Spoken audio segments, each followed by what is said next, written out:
오늘로써 아브라함의 설교를 마무리하고자 합니다. 아브라함 설교가 오늘 18번째 시간인데요. 5개월간 달려온 이 아브라함의 말씀을 통해서 여러분 삶의 귀한 도전과 또 교훈의 말씀이 되실 수 있었기를 소망합니다. 우리 신앙의 모습을 돌아보면요, 덧셈과 뺄셈의 연속의 시간인 것 같다라는 생각이 듭니다. 신앙의 기초 단계에서는 덧셈이 우리에게 주류를 이루었습니다. 하나님께서도 처음 믿음을 시작하는 우리에게 기도의 응답도 잘해주시고 말씀의 기쁨도 더해주셨습니다. 모든 말씀이 다 새로우니 듣는 것이 다 신비로워 보입니다. 그리고 그때 우리의 기도도 하나같이 덧셈의 기도였습니다. 주시옵소서, 지켜주시옵소서, 채워주시옵소서. 하나같이 내게 뭔가를 더하고픈 열망으로 하나님 앞에 기도했었죠. 그런데 놀랍게도 신기한 것은 하나님이 또 그 기도에 응답해 주셨다는 겁니다. 그러나 신앙이 점점 성숙해지면 서서히 이제는 뺄셈이 적용되어집니다. 신앙을 점점 알아가면서 우리는 하나님께 드리는 기도가 점점 바뀌어가는 것을 깨닫게 됩니다. 신앙의 초기에는 오직 주시옵소서로 가득했었는데 언제부턴가 우리의 기도가 나를 받으시옵소서로 바뀌어가는 것을 발견하게 되죠. 또한 하나님이 우리에게 마냥 부어줄 것만 같았는데 어느 정도 성장이 이루어지고 난 후에는 하나님도 우리에게 뭔가를 요구하십니다. 이것을 행하라, 이리 하라, 저리 하라, 하나님 명령하신다는 거죠. 그때 우리는 그분의 명령에 순종하고 희생하고 봉사합니다. 순종하며 주님께 바칩니다. 내 입장에서 보면 신앙의 초기 단계에는 한없이 내게 덧셈의 시간이었습니다. 그런데 신앙의 성숙 단계에 접어들자 나에게서부터 빠져나가는 뺄셈의 신앙을 하나님이 요구하시더라라는 거예요. 그러면 뭡니까? 여러분, 신앙이란 초기에는 좀 미끼를 던져서 관심을 끌게 하더니만 나중에는 모든 것을 쏙 다 빼먹어버리는 홀랑 빼앗아가는 사기극이라는 소리일까요? 그렇지 않습니다. 여러분 주변에 아마 이런 분들이 있을 거예요. 나도 왕년에 교회 좀 다녀봤다, 이렇게 말하는 분들 있을 겁니다. 나도 왕년에 교회 좀 다녀봤다라고 말하는 사람 중에 방금 제가 말한 것처럼 처음에는 뭘 좀 하는 것 같더니 나중에는 아무것도 없더라, 다 빼가더라 라는 생각을, 그런 생각으로 가지고 있는 분들이 더러 있습니다. 그러나 여러분, 그런 분들의 말에 속지 마십시오. 그분들이 잘 몰라서 그런 건데, 그 사람들은 교회를 좀 다녀봤다고 해서 그들이 교회와 신앙을 지금 제대로 안다고 지금 말하는 것이 아닙니다.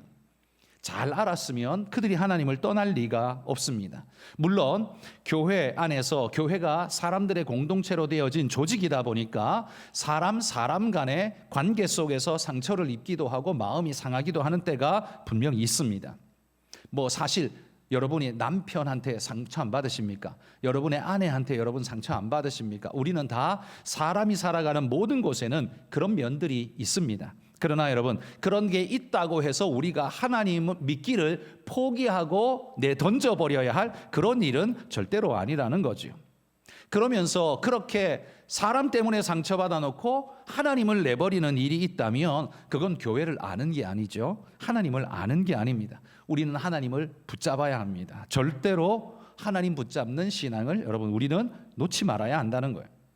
그러면 여러분, 신앙은 왜 이 덧셈도 있는데 덧셈과 뺄셈으로 하나님은 우리를 부르고 계신 걸까요? 왜 덧셈과 뺄셈이 함께 작동하는 겁니까? 그리고 우리 신앙 연산에서 더하기와 빼기를 거치면 결론이 뭡니까? 플러스, 마이너스, 그러면 제로인가요? 우리는 지금 제로섬 게임을 하고 있는 걸까요? 그렇지 않습니다. 여러분, 신앙이 덧셈이 있고 뺄셈이 있는 것 같지만 그것의 결론이 뭔 줄 아십니까? 제로가 아니라 풍성함입니다. 그게 성경이 말하는 가치입니다. 성경에 왜 덧셈과 뺄셈이 작동하느냐? 그건 우리의 삶을 더 풍성하게 하시려는 하나님의 놀라운 계획입니다. 주님께서는 당신의 오신 목적을 이렇게 설명합니다. 요한복음 10장 10절 말씀 함께 읽어봅시다. 도둑이 오는 것은 도둑질하고 죽이고 멸망시키려는 것뿐이요, 내가 온 것은 양으로 생명을 얻게 하고 더 풍성히 얻게 하려는 것이라. 우리 신앙의 덧셈과 뺄셈의 결론은 풍성함이라고 말하고 있습니다. 여러분, 우리의 신앙의 결론은 부자 되는 것, 이거 아닙니다. 아프지 않는 것, 이거 아니에요. 풍성함입니다. 이 사실을 우리는 잊지 말아야 합니다. 신앙하는 사람 중에 부자 되는 것을 인생의 좋은 결말이라고 생각하는 이들이 있습니다. 이건 일반적으로 세상 사람들이 생각하는 것하고 똑같은 그런 수준의 생각인데요. 왜냐하면 돈이 만들어 줄 수 있는 우리 삶의 유익이 많다고 생각하고 거기에 집착하다 보니까 그것이 하나님이 주시는 복이라고 생각해 버리는 그런 경우가 많습니다. 그러나 여러분, 우리 그리스도인들은 돈이 만드는 능력은 긍정도 있지만 부정도 많다는 사실을 우리는 알아야 합니다. 그러기에 돈을 좋은 결말로 우리는 여기지 않습니다. 돈은 좋은 수단이 될 수는 있습니다만 돈이 우리 신앙과 삶의 좋은 결말이 되는 것은 아닙니다. 오히려 성경은 돈이 아니라 풍성함, 그것이 바로 우리의 좋은 결말이라고 일러주고 있다는 거죠. 그러면 여러분, 풍성함은 어떤 것일까요? 그냥 예를 들어서 한번 이야기해 봅시다. 여러분, 1조 원의 자산가가 있다고 생각해 보십시오. 어마어마한 금액이죠. 1조 원의 자산이 있는데 그는 그 1조 원을 모으기 위해서 얼마나 많은 노력과 땀과 수고를 쏟아부어야 했었을까요? 달려오는데도 힘들었지만 그 1조 원 클럽을 지키는 것도 매우 힘들고 있을 겁니다. 그래서 거기에 모든 정신을 쏟고 거기에 잃지 않으려고 유지하려고 모든 것을 쏟아붓고 살아가는, 정신을 거기에 온통 쏟아붓고 있는 사람, 1조 원을 가지면 뭐합니까? 여유도 없고 시간도 없고 아무것도 할 수 없는, 거기에 오로지 몰려 살아가고 있는 이 모습이라면 부럽다라기보다는 오히려 안타까움의 마음이 들지 않을까요? 혹은요, 1조 원을 유산으로 받은 사람이 있다고 한번 생각해 보십시오. 1조 원, 내가 평생을 써도 다 쓸 수 없는 엄청난 돈이죠. 그 1조 원을 유산으로 물려받았습니다. 그러기에 나는 일할 필요도 없고 그냥 레저와 쾌락으로 모든 시간을 다 쓰고 거기 돈을 쏟아부으면서 돈으로 할 수 있는 모든 부정과 불법을 저질러 볼 수 있는 그런 그 인생을 우리는 행복하다라고 말할 수 있을까요? 여러분, 1조 원을 자기 힘으로 이룬 자나 1조 원을 유산받아서 이룬 자나 다 그의 삶이 풍성하다, 행복하다라고 말할 수 있을까요? 오히려 그것보다는 여러분, 그의 월급이 200만 원, 300만 원밖에 안 되지만 그 월급을 받아서 감사하는 마음으로 집에 달려가 자기 사랑하는 아내와 예쁜 딸과 함께 그 금액으로 예쁘게 살아가려고 몸부림하는 그 작고 작은 몸부림이 오히려 훨씬 더 행복한 삶처럼 보이지 않을까요? 여러분은 아마도 전자보다 후자의 삶이 차라리 더 행복한 삶이라는데 아마 동의하는 분들이 많으실 겁니다. 돈 많다고 행복한 건 아니라는 말이죠. 돈은 우리의 행복을 위한 수단이지 돈이 목적은 아니니까요. 저는 풍성함을 바로 이런 후자의 행복에서 빗대어서 설명하고 싶습니다. 돈이 많다고 행복한 것 아닙니다. 돈의 물리적 양으로 따지면 1조 원대 갑부가 풍성한 사람이지만 사실 그 사람의 삶을 깊이 들여다보면 그 사람은 풍성한 사람이 아니라 영원한 결핍의 사람입니다. 왜냐하면 많은 숫자에 짓눌려서 살아가는 사람일 뿐입니다. 그 1조 원이 기본이기 때문에 그걸 지켜내기 위해서 혈안이 돼야 되고 거기에서 조금이라도 빠지게 된다면 혈안이 되어서 다시 채우기 위해 더 나아가기 위해서 일생을 그 영원한 결핍의 모습으로 살아야 한다면 그걸 풍성함이다, 행복함이다 라고 말하기는 어려울 겁니다.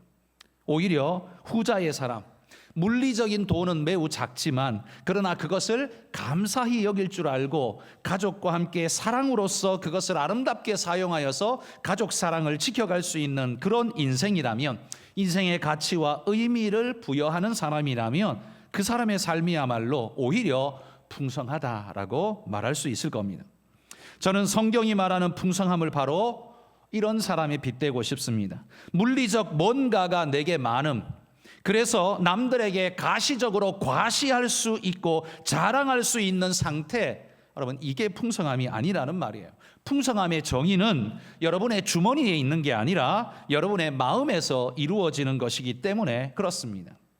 그러므로 풍성함이라는 것은 많이 가졌다는 게 아니라 만족하고 감사한다라는 것이라는 걸 여러분 우리가 잊지 않았으면 좋겠습니다. 그러면 여러분 방금 길게 이야기한 이 풍성함은 우리가 어떻게 얻을 수 있을까요? 세상적으로 보자면 열심히 노력해야 얻을 것 같습니다. 노력으로 얻는 것 같습니다. 그러나 성경적으로 믿음의 방식으로 보자면 순종함으로 이루어진다고 성경은 이야기합니다. 여러분 수영을 해도요, 수영에서도 힘을 빼야 수영을 잘할 수 있는 것처럼 신앙 방식에는요, 인간의 힘을 빼야 영적인 삶을 온전하게 살아갈 수 있습니다. 그러니까 열심히 오래 교회 다니고 열심히 신앙생활 한다고는 하는데 여전히 인간의 힘이 잔뜩 들어가 있는 사람은 영적인 열매를 맺기가 어렵습니다. 영적인 풍성함은 오히려 인간의 힘을 뺄 때 오히려 더 풍성하게 채워지는 법이라는 겁니다. 힘을 빼는 현실적인 방식, 그걸 성경은 순종이라고 말한다는 거예요. 자, 그러면 이 순종을 우리는 어떻게 해야 될까? 우리는 오늘 본문에서 아브라함이 한 순종을 보면서 우리도 그의 순종을 닮아갔으면 좋겠습니다. 그러면 아브라함이 한 오늘의 이 순종, 아브라함의 순종의 특징은 어떤 게 있을까요? 첫 번째 아브라함의 순종의 특징은요, 그의 모습을 순종하는 모습을 보노라면 열악하고 부정적인 환경을 바라보지 않는 것이 아브라함 순종의 비결인 것 같습니다. 아브라함은요 100세에 얻은 이 아들을 지금 바친다면, 하나님께서 번제로 바치라고 하니까 이거 바친다면 나에게는 아들의 가능성이 완전히 제로가 되는 것 아니겠습니까? 지금 자신의 나이, 아브라함의 나이가 거의 110세에서 120세 사이쯤에 있는 그런 나이인데, 여러분 110세, 120세 되는 어른이 이제 새로 아들을 본다, 이제 많은 미래의 가능성이 있다, 이렇게 말할 수 있겠습니까? 그러니 지금 아들을 바치라는 하나님의 명령을 받았을 때 아브라함은 걱정이 되지 않았을까요? 저는 100% 걱정이 되었을 거라고 생각합니다. 아브라함도 이 걱정 가득했을 겁니다. 두려움이 마음에 엄습했을 겁니다. 그런데 아브라함은요, 그런 열악하고 부정적인 환경을 바라보지 않기로 결심했습니다. 말씀하신 그분이 하나님이라면, 전능하신 하나님이라면 나는 오직 그분께만 집중하고 그 말씀 따르겠습니다. 이렇게 결단한 것이 아브라함의 순종이었다는 거예요. 그러므로 여러분, 아브라함의 순종을 우리가 따라가고자 한다면 첫 번째 기억하십시오. 환경적으로 여건적으로 열악해 보이는 그것만 계속 바라보시면 우리 절대로 순종 못합니다. 말씀하신 분이 하나님이라면 비록 객관적이고 열악한 환경과 여건이 내게 주어진다 할지라도 그것마저도 하나님께 맡기십시오. 그리고 하나님만 바라보십시오. 그때에서야 비로소 우리에게 온전한 순종이라는 것이 나오는 걸 발견하게 될 것입니다. 이게 아브라함의 첫 번째 순종의 모습이라는 거예요. 그러면 두 번째 아브라함의 모습은요, 아브라함은 순종을 생각해보고 순종하는 게 아니라 순종부터 했다는 겁니다. 이게 아브라함의 순종 특징이에요. 여러분, 우리가 순종하는데 여러분 인생에 가장 순종의 걸림돌이 뭐가 있던가요? 여러분 지금까지 신앙생활 수십 년 해오면서 내가 하나님 말씀대로 순종하리라 라고 결심은 했는데 그게 잘 안 되는 가장 큰 이유가 무엇이었습니까? 우리는 여건과 상황이 따라주지 않는 것이 내가 하나님을 순종하는 데 가장 큰 걸림돌이 된다고 생각할지 모르지만 아닙니다. 여건과 상황이 어려워서 우리가 순종 못하는 게 아닙니다. 내 생각 때문에, 내 걱정 때문에, 그게 앞서기 때문에 순종을 못합니다. 순종하려고 하면 걱정이 앞섭니다. 내 생각이 앞섭니다. 그러니까 어려운 삶의 여건이 나를 막고 있는 게 아니라 엄밀히 보면 이러면 안 될 것 같은데, 지금 이삭을 바쳤다가 나는 그러면 뭐가 되는 거야? 이 생각이 자꾸 앞서니까 순종 못하는 겁니다. 그래서 여러분 진짜 순종해야 할 때는요, 이런 인간적인 생각을 닫아야 합니다. 그 말씀하신 분이 하나님이라는 걸 내가 확신한다면, 지금 내게 순종을 명하는 분이 하나님이라고 확신하신다면 그 다음에는요, 내 인간적인 생각을 닫아야 합니다. 그래야 하나님의 명령에 순종할 수 있다는 겁니다. 자, 아브라함이 지금 어떻게 이 어려운 하나님의 명령에 순종할 수 있는지, 아브라함은 어떻게 이 일을 행하고 있는지를 한번 살펴봅시다. 3절 먼저 한번 보십시오. 3절에 보면요, 하나님이 명령하시자 아브라함은 그 다음 날 아침 일찍 일어나서 모리아산을 향해 출발해 버렸습니다. 아침 일찍 일어났다는데 포인트가 있습니다. 여러분, 자기 아들 바치러 가는데 굳이 그렇게 일찍 갈 필요 뭐 있습니까? 조금이라도 더 내 아들을 살리려면 조금 뒹굴면서 좀 늦게 중천에 해가 떠오를 때까지 기다렸다가 느지막이 그렇게 가도 되지 않나요? 그런데 아브라함은 왜 그렇게 아침에 일찍 일어났을까요? 왜 그렇게 빨리 설치고 나서서 가버렸을까요? 여러분, 아브라함이 만약에 늦게까지 이불 속에 뒹굴었다고 한번 생각해 보십시오. 이불 속에 뒹굴면 몸은 편할지 몰라도 머릿속은 어떨까요? 아브라함의 머릿속은 복잡했을 겁니다. 무슨 생각이 들었을까요? 내가 꼭 이걸 순종해야 돼? 내 아들을 꼭 바쳐야 돼? 도망갈 방법은 뭐가 없을까? 별별 생각을 다 하면서 그 순종을 미루는 시간 동안 오히려 머릿속이 지옥이 되어버릴 겁니다. 그래서요, 아브라함은 이 명령이 하나님의 명령이라면 나는 내 생각을 꺼버리고 오직 하나님께 순종하겠습니다. 그래서 눈 뜨자마자 곧바로 출발해버린 겁니다. 그 명령이 하나님 명령이라고 확신한다면 그 다음에 내 생각은 삭제시켜 버렸다는 말이죠. 여러분, 우리도 그러해야 합니다. 내게 명령하신 이 명령이 하나님의 명령, 성경적인 명령이라고 믿으신다면 자꾸 따지고 들지 마십시오. 이불 속에 자꾸 뒹굴고 계시지 마십시오. 그러면 뭐만 높아져요? 불순종할 가능성만 계속 기하급수적으로 높아집니다. 아브라함처럼 즉시로 일어나시기를 바랍니다. 또한 3절에 보시면 또 한 가지가 있는데요, 번제에 쓸 나뭇가지 준비해서 갔다라고 합니다. 번제에 쓸 나뭇가지, 여러분 한번 합리적으로 한번 생각해 보십시오. 3일 길을 가서 내가 번제를 드려야 돼요. 그것도 모리아 산 꼭대기까지 올라가야 돼요. 그러면 집에서 출발할 때 나뭇가지, 그 3일 길을 짊어지고 갈 나뭇가지를 그 뭐하러 지고 갑니까? 저 같으면 이럴 것 같아요. 3일 길을 간 다음에 모리아산 아래에서 나무를 구해다가 가지고 올라가든지 아니면 산 위에 가서 나무를 베어가지고 번제를 드릴 것 같습니다. 여러분은 그러지 않을까요? 굳이 왜 그걸 그렇게 하면 되지, 굳이 집에서부터 나무를 준비해서 짊어지고 그 3일 길은 무겁게 그걸 왜 짊어지고 가는 겁니까? 여러분, 이스라엘 산은요, 우리나라 산하고 달라가지고 이 울창한 밀림 같은 이 나무가 빽빽이 들어있는 이런 산이 아니죠. 보통 보시면 그냥 완전히 돌산, 나무 하나 없는 돌산, 이런 산들이 천지입니다. 그러다 보니까 여러분, 이렇게 한번 우스갯소리 같지만 상상을 해보십시오. 아브라함이 그래, 나 뭐 모리아산 가서 나 나무 구할 테니까 가자. 3일 갔어요. 야, 산 위에 올라가면 뭐 있겠지, 올라가 보자. 올라갔어요. 그러니까 없네?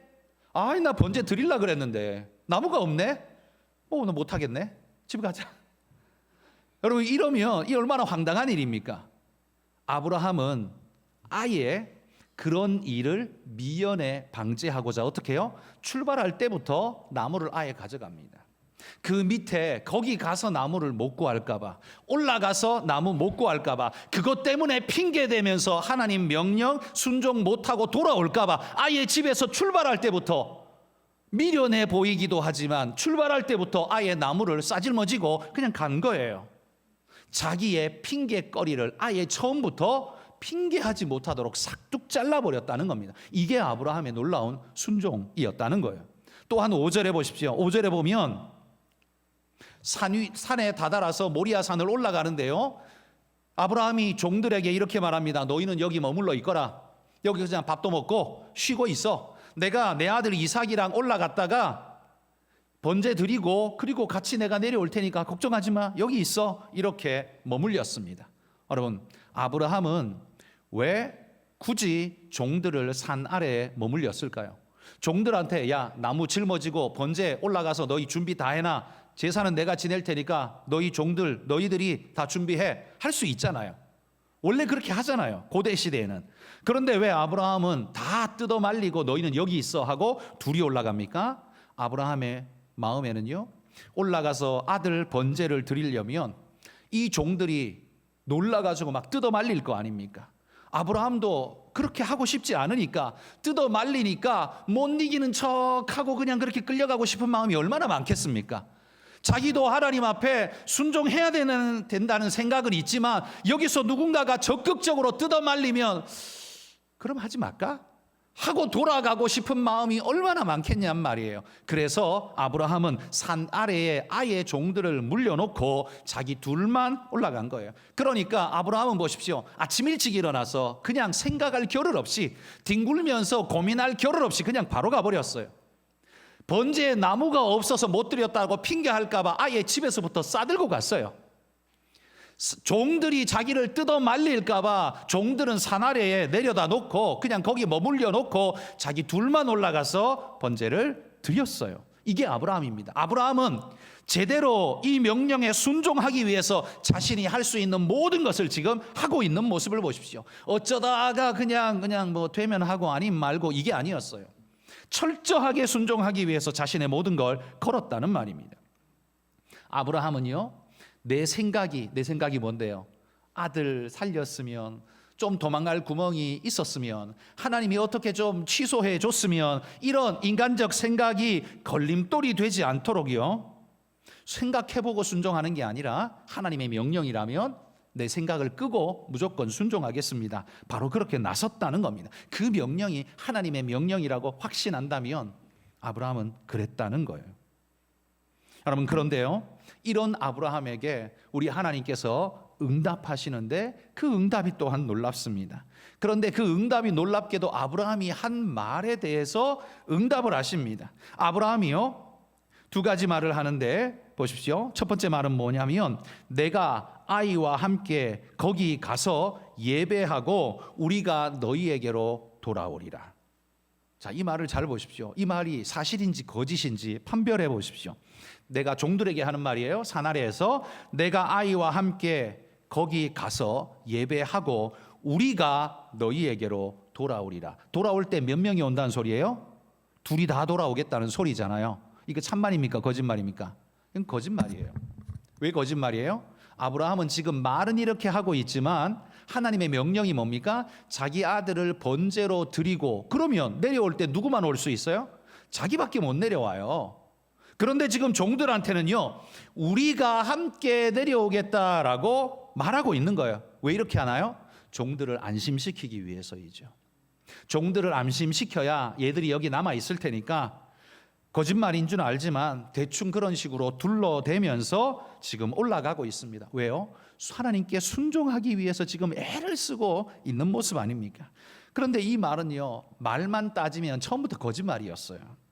아브라함은 저 꼭대기 올라가서 이삭을 바칠 생각하고 있어요. 내려올 때 이삭 못 데리고 온다는 거 너무나 잘 알고 있습니다. 그러나 그렇게 말했다가는 시작도 못할 것 같아서 아예 그렇게 둘러대고 있는 겁니다. 거짓말이었어요. 두 번째 거짓말이 있습니다. 그렇게 아들을 데리고 모리아산에 올라가는데요, 이삭에게 나뭇가지를 짊어지우고 번제할 불태울 나무를 짊어지게 하고 올라갑니다. 올라가다 보니까 이삭이 아무리 봐도 이상합니다. 아니 아버지, 번제를 드린다면서요. 그러면 드릴 짐승이 있어야 되는데 요 나무는 있는데 번제할 양은 어디 있는 겁니까? 라고 묻는 거예요.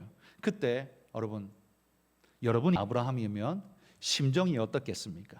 막 찢어지지 않겠습니까? 대답은 뭐예요? 네가 번제할 양이야. 이게 정답인데 이렇게 말을 못 하잖아요. 그러니까 어떻게 말했어요? 번제할 어린 양은 하나님이 자기를 위해 준비하실 거야. 하나님이 자기를 위해 준비하실 거야. 너는 걱정하지 마. 여러분, 이 말할 때 아브라함의 심정이 얼마나 찢어질 것 같은 아픔이었을지 생각해 보십시오. 이렇게까지 하면서 내가 하나님께 순종해야 하는가라는 생각이 절로 들지 않았겠습니까? 아브라함이 말하고 있는 지금 하나님이 준비하실 거야. 그 양, 그게 누구예요? 아브라함이 말할 때는요, 그게 자기 아들 이삭을 말하는 거예요. 아브라함은 지금 그 생각으로 말하고 있는 거예요. 하나님이 준비하실 거야. 그러나 그건 너야. 이거잖아요. 그러나 그렇게 말할 수 없어서 지금 둘러대고 있습니다. 엄밀히 말해 이 또한 거짓말입니다. 거짓말은 거짓말인데 이 둘 다 하얀 거짓말입니다. 악의가 없는, 그냥 악한 의도가 전혀 없는 그들을 위한 선한 의도의 하얀 거짓말이었어요.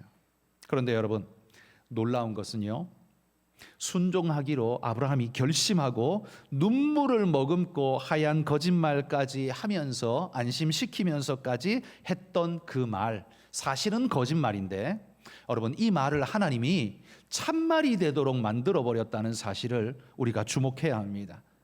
자, 다시 봅시다. 첫 번째 거짓말 뭐였습니까? 종들에게 한 말이었습니다.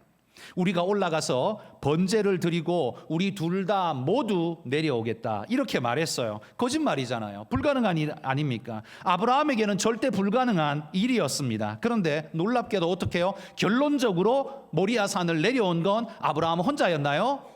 이삭과 함께 둘이 다 내려왔습니다. 말대로 되었습니다. 그러면 여러분, 아브라함이 이삭을 데리고 모리아산에 내려오려면 방법은 딱 한 가지밖에 없습니다.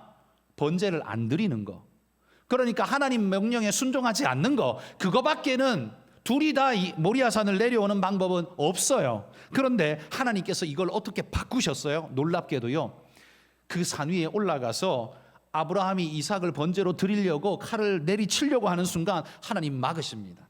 그리고는 말씀합니다. 그 뒤에 봐라, 내가 수양을 저 뿔에 수풀에 걸려서 꼼짝도 못하게 내가 거기 묶어놨다.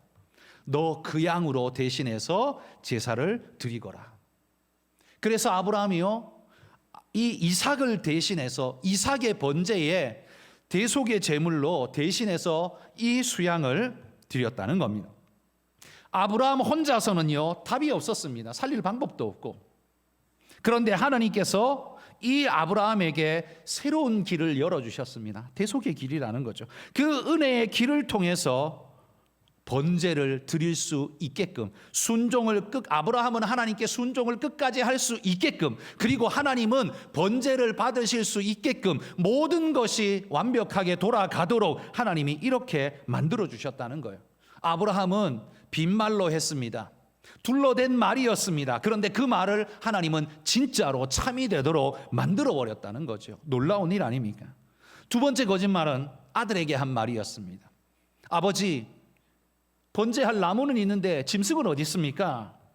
번제할 양은 하나님이 자기를 위하여 하나님께서 친히 준비하실 거야 라고 둘러댔습니다. 아브라함은 이삭을 생각하면서 이렇게 말했습니다. 너야, 네가 그 번제할 양이야. 그런데 하나님은 어떻게 했어요? 그 산 위에 이미 숯불에 걸려있는 수양을 아브라함은 못 봤는데 하나님이 딱 준비를 시켜 놓으신 겁니다. 그 양을 번제물로 드림으로써 하나님께서 명령하신 번제도 드릴 수 있게 되었습니다. 그러니까 하나님의 명령도 완성했고, 그가 하나님 앞에 순종하며 드리려 했던 그 이삭 아들도 찾을 수 있는 은혜의 축복이 주어진 겁니다.